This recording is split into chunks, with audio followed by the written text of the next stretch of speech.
much time? I believe that's true. He's going with Akuma.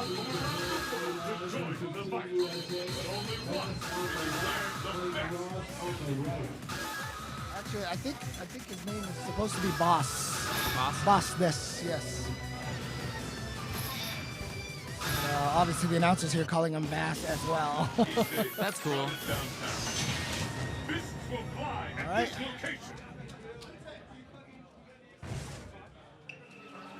All right, so Honda versus Akuma. Interesting first matchup here. E-Live Bass for Team E-Live, of course, and Complexity Cross Counter, Mike Ross. A lot of people in the audience saying they like Mike. Trying to get people to bet on them against Bass, and I don't know if they're takers right now. Ouch. None that I can hear anyway. Nice. Oh, walks forward. He gets the command grab. What's he got now? Uh-oh. He was faking it. He was looking for Dragon Punch. Yeah.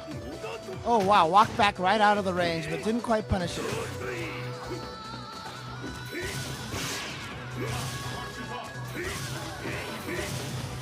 One of the things about Mike Ross is he rarely responds to a common situation the same way twice in a row. And I think that's what makes him so hard to read. Right.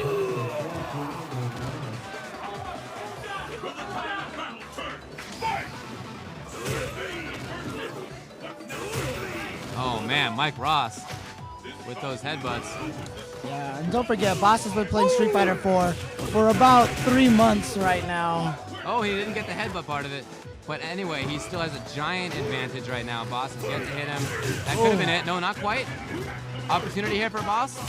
Great turnaround from Mike Ross there. He knew that was going to cross up at the last second and blocked it properly. And Mike, all he needs is chip. There it is. Knocks him out of the air. Game 1 goes to USA.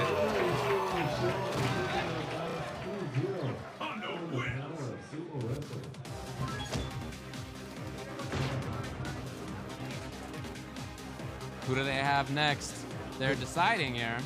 Yeah, good stuff. I mean, Mike Ross is coming into this team tournament with the utmost confidence. And so he's super excited. I mean, he actually, according to Mike Ross, he might be a little sad that Canada, he didn't actually get to fight Snafu, because apparently he was eliminated by him at EVO this previous year. So he was hoping to get a little revenge, and so I think the team win, you know, I don't know if that is enough to satisfy Mike Ross's hungry heart, but, you know, I'm sure there is definitely some satisfaction of their team taking down the opponent's team. Yeah, and it's really interesting because a lot of people sometimes wonder why Mike Ross even started with Honda in the old game, you know, in the vanilla, and he stuck with them and stuff like that. You know, I actually didn't know this, but apparently Mike Ross used Honda even back when he first played Super Turbo. So he's just been he's been an E-Honda character loyalist. Okay. So he's just kind of stuck with them ever since then. You know, I remember when 4 came out. At the time, I was playing E-Honda in Super Turbo and considered him my main, and I thought about picking up Honda in Street Fighter 4, and I thought he was terrible and didn't pick him, and how wrong I was. Yeah, it's another one of those situations where if the game lasted longer than a year of life, even Honda was at the bottom of the tier rankings when it started, and by the end of it, he had already moved his way all the way up to, I think, top 10, probably. He was top 10 in that game, yeah. Yeah.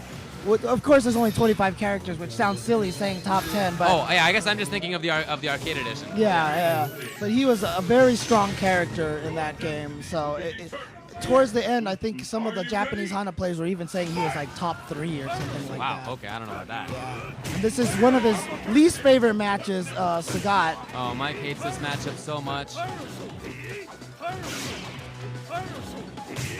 Oh, wow. He ducked. Oh, and here comes cross Mike. up. And he's looking for Dragon Punch. Yeah. Mike was looking to block. Smart. RF knew that. He threw instead. And now RF got that distance again thanks to that throw. So now Mike Ross got to work his way back in. Got to put in that work. Nice jump back roundhouse there. Just baiting that headbutt. Mike putting the pressure on here in the corner. He's got a great spot on screen.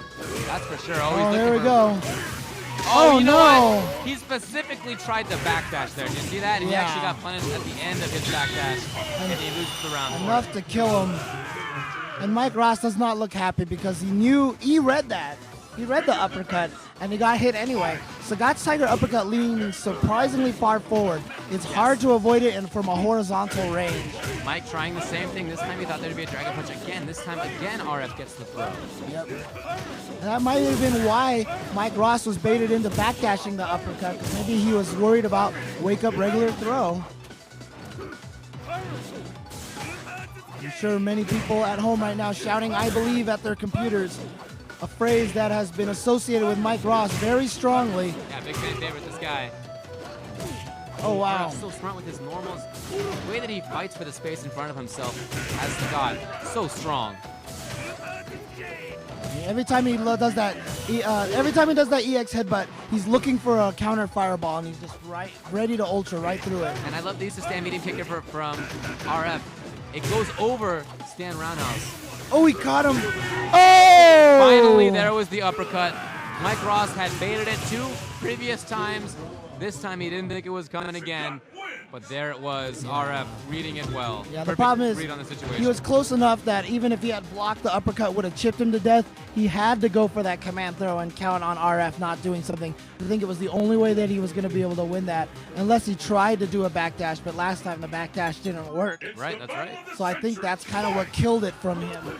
Okay, so they're sending a Filipino champ to deal with Sagat. And remember, this is what they did earlier on in their first match of this tournament against Singapore. When Leslie came up, they switched to Filipino champ, and Filipino champ ended up closing it out. Yeah, and Filipino champ played a perfect anti-Sagat match. I remember that I mentioned that should have been in the lexicon of anti-Sagat with Dawson. So let's see if he can pull that off again. Stage of battle is set. Are you ready? Fight! And there's the first hit. What's next? And again, all those trades, if he trades his stand fingers with the fireball, as long as it's not a counter hit, he's good. That is a good trade for him. And not just on damage, it's something also to convince RF not to press fireball quite as often. Oh, Filipino champ coming out with the risky stuff, and he backs off again. Stands right over the low fireball with that Yoga Tower, invincible low and mid once it gets going. Oh, perfect range there from RF. There are ranges where many characters can jump at Dawson. You just have to have that perfect spot on screen.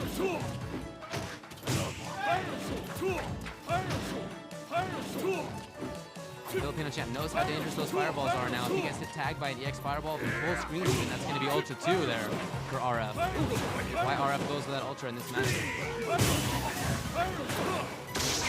Okay, this is a setup now. Perfect. All you need to do is hang out. That's all he needed to do. Dropping him right into that Yoga Catastrophe. Perfect red out. What will happen now? Fight! Oh.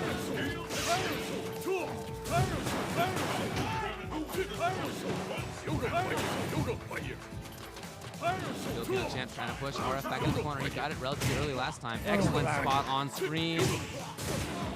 Has all those ranges scoped out so perfectly. And he has the frames scoped out as well, as you mentioned before.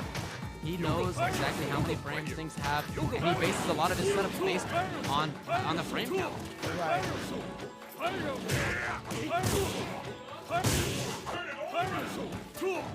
Wow. No reaction there from RF to punish that drill. Oh, and then there's that range where RF can jump as Sagat. And now Ryan, Filipino champ, has some life to make up. And if anyone can do it, it's Filipino champ. He has one of the craziest offenses with Ultra. Oh, here we go, into knockdown, into Ultra setup. Oh, it's That was very, very intelligent there by RF. Oh, he did it again! Wow. He did it again! Wow. Filipino champ with the same setup twice, and neither time did RF expect it. He sends Sagat packing. And look at they're putting up next. Filipino champ high-fiving him because he knows about this. They're putting out Kazunoko right now because this is just a god-awful matchup.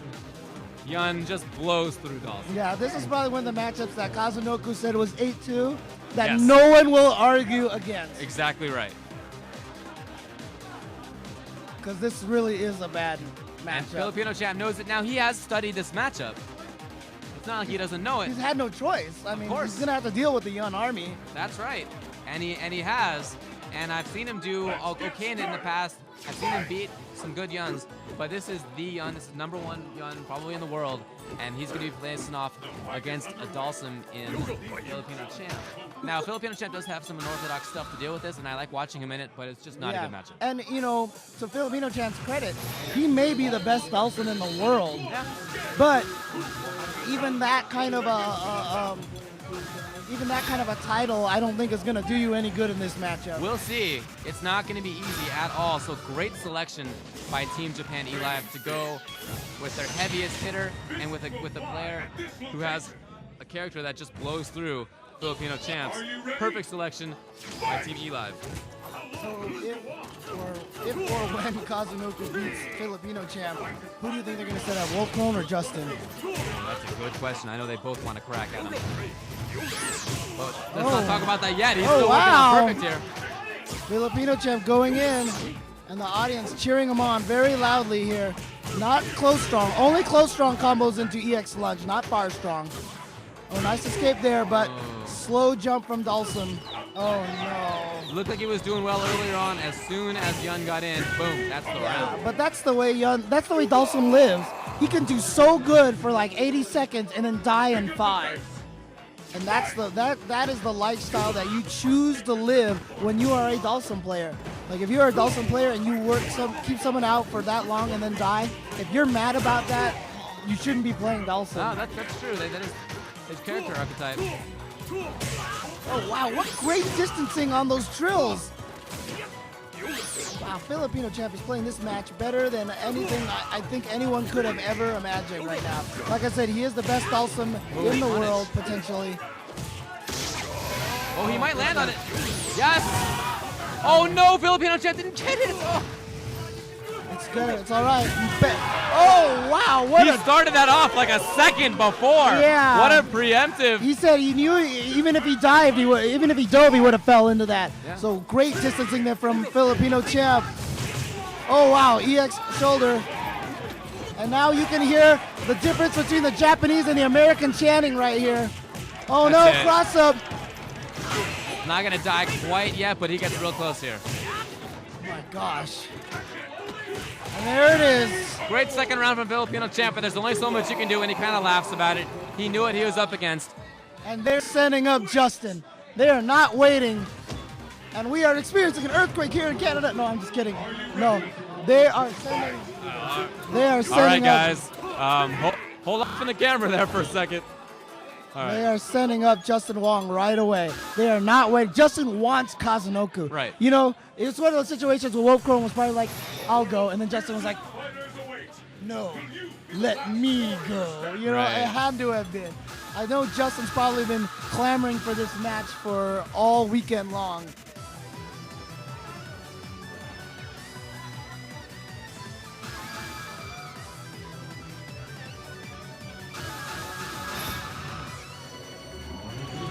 And interestingly enough, Patchfax from Twitter reminded me that Mike Ross actually eliminated Neurosis at EVO. So Mike Ross actually beat Shingoku Neurosis at EVO this past year. Good stuff. Oh, here comes Justin right away. Dive Just like kick and that. throw.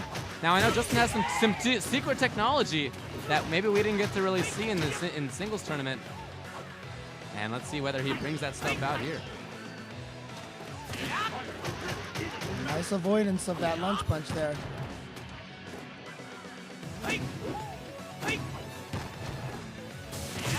Oh, caught him, but not able to juggle afterwards. Oh, wow. option select. Follows him up. Justin now caught in the corner. All right, counter dive kick. Tried to snake strike and preemptively stop that dive kick. Right. Gonna get over. No, Oh, no, not wow, quite. Just wow. barely. Oh, wow. Ooh. Trade. And again, Kazunoka loves pressing those jabs. Yep, great block from Justin there. Look at the weight there from Justin. Stomped right on his foot. Oh, he didn't get the rest of the combo. Justin dropping it. Yeah, the roundhouse might have actually gone over him if he went with short roundhouse. Right. What the? Oh! Justin thought he had it in time, and he didn't. So close, so Not close. in time. That must have been 1 or 2 frames too slow. Right. Justin not phased. Look at his face. Wow.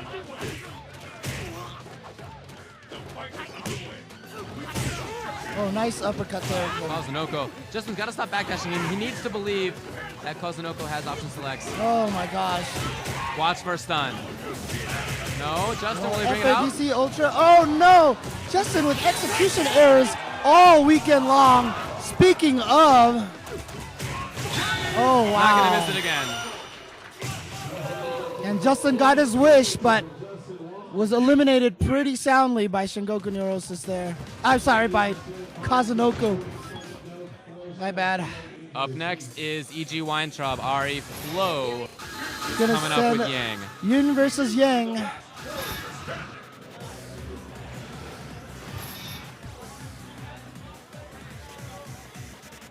Okay, Flo saying he doesn't need button checks. He's just gonna jump right in it.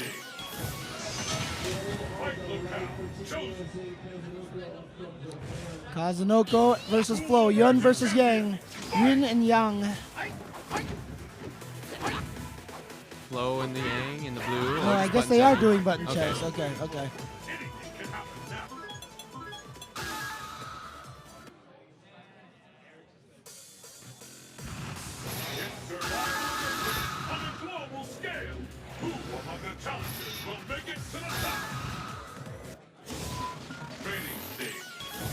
And here we go.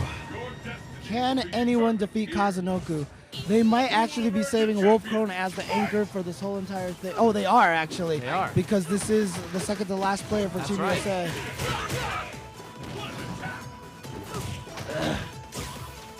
Nice tech there from Flo. Kazunoko. Look at using that neutral jump so effectively from Yun. And that option select, catching those backdashes every single time. The US players have to recognize that backdash is not working. Oh, wow, wow. wake up jab. I mean, so consistently does he get this. FADC toward, Oh. mashing dragon punch through it, Kazunoko. Yeah, he tried to Taking do the advantage of- command throw. Yeah, he's taking advantage of all the little things that this game engine offers him. Yeah. The character, mashing of dragon punch, mashing of jab. He is really using this game to its maximum. Yeah, he knew Flo was going to go for that command throw there, and it should have caught him, so.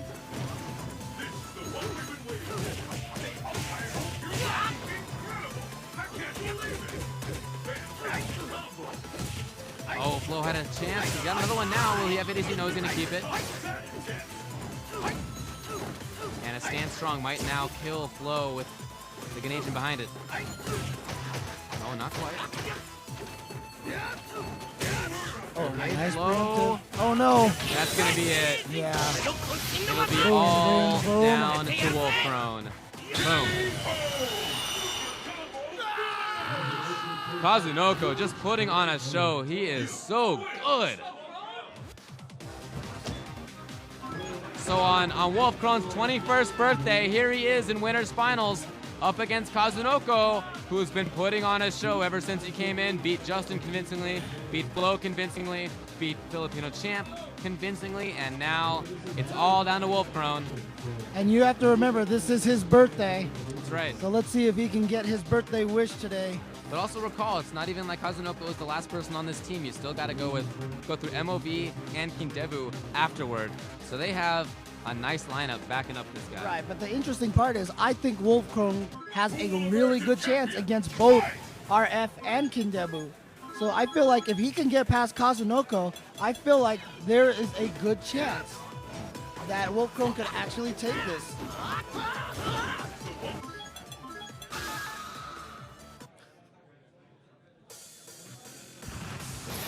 All right, here we go. Team USA is on the ropes here in winners finals. If they lose, we'll see them again in losers finals, but they do not want to get there. And Team eLive Japan, they want to get through this as quickly as possible and await the winner in grand finals, and they've done what they need to do so far. They're only one game away. Here comes Kazunoko and Mad Cats, Marn, Wolfkrone. All right. Are you ready? Fight! And there's a lot of heckling going on right now Yeah. against Kazunoko. And this is why Momochi actually decided to stop using him. Oh wow, just using the uppercut to escape. I mean, that's one of the greatest things about that uppercut is he flies so far away. Yeah, that's right. A lot of those uppercuts, they lean forward first, but then go straight up like Sagai and Ryu. But Yun has more of that Kami factor and just flies away from you. And there's only one round left for Wolfcrone to stay alive in the winner's bracket for Team USA. Kazunoko has just come at them with a great showing here. All right. Okay, better round for Wolfcrone here. Kazunoko now trying to get back in. See, Wolfcrone's so scared right now. Doesn't want to get anywhere near Oh, him. and he drops a link. That could have been big. Wow, option select. Yeah, that option select destroys Viper. I've seen it before. It'll beat Fierce Thunder Knuckle, a big size mode. Oh, here we go. Okay, Oh! Wolfcrone's not dead yet. All right, let's go, Wolfcrone. It all comes down to this. Fight! Still match point for Team Japan E-Live here. Wolfcrone trying to do what he can. Kazunoko trying to close it out. Uh-oh, cross up. All right, close the stun. Nice escape there. Yeah, he just wanted to get no. away. Next Now, hit might next- stun. yeah. There it is. And then one hit, so this is basically going to be it. USA, we'll see you in loser's bracket. Congratulations to Kazunoko. Had an excellent, excellent set as he has all tournament long, the whole weekend, and he puts his team into grand finals. And I like